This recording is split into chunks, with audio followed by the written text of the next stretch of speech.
turn off completed download notifications on your Google Chrome. Hi guys, in this video I will show you how to turn off completed download notifications. It's so easy and quick, so let's start. First thing, go to your Google.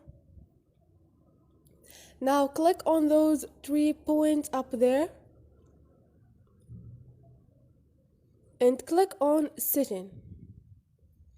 Scroll down and click on notifications, and now scroll down again and click on completed downloads, and now turn off this option which is show notifications, or you can turn off just vibration and you choose whatever you want.